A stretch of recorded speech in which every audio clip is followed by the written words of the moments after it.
Can computers tell the future? My next guest says so. He's the author of a brand new book called Predictive Analytics. His name is Eric Siegel. Let's meet him. All right, welcome. Thanks, Greg. Great to be here. All right. So, can these supercomputers I hear about, Ken Watson from IBM, actually tell the future and not just beat Ken Jennings on Jeopardy? That's a great question. You know, predictive analytics does not only predict the future, but it enables organizations to influence the future. Watson, in particular, actually predicts the correct answers to questions. So in that case, not actually predicting the future. Watson's also exceptional because it's tackling such a huge problem with human language. It requires this huge amount of hardware. But most organizations can use regular computers that you and I may have for most applications of predictive analytics. So it's more about the software.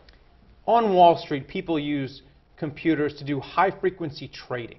Can people make money on Wall Street through predictive analytics?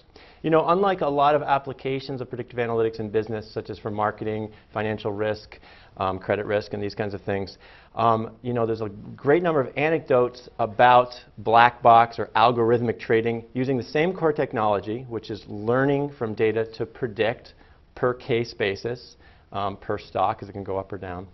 But there's not very much detail disclosed. So you hear great stories of people making a lot of cash, but there's a lot more of tightening the belt and not telling exactly how they do it in full disclosure and detail. But actually in this book, Predictive Analytics, the first chapter kicks off with an anecdote about my colleague, John Elder, who actually invested all his own personal money into his own stock market prediction software. All right, so how is corporate America generally using predictive analytics? Is it P&G trying to figure out which toothpaste people will buy, or is it Macy's trying to figure out where to put their clothing on the showroom floor? So it is greatly in the business realm about predicting consumer behavior, the kinds of examples you gave. What are you going to buy? Are you going to cancel your subscription? For financial risk, are you going to default on a credit card payment? For insurance, are you going to crash your car? And all of these predictions on a per-person basis drive millions of decisions that organizations are making. So you're being predicted. I'm being predicted. We're all being predicted every day. It's influencing our experience every day in an uncountable number of ways. And who's making the computers that do the predictions?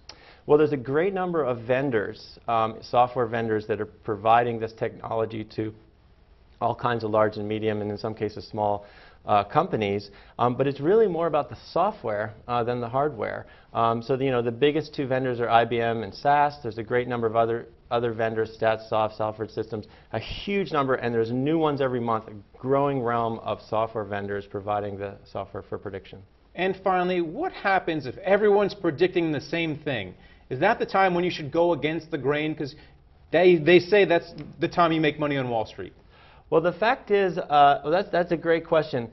So predictive analytics is operating on the micro rather than macro. So it's per person. So if you're looking at the macro, everyone's familiar with predicting, the economy. Is it going to go up or down, or predicting the outcome of a presidential election? This is predicting individual voters, individual consumers. So because there's millions of predictions, there's no way that any two organizations are going to be making exactly the same prediction. So it's this whole new level, and that's why I say it's more than just predict, but influence the future.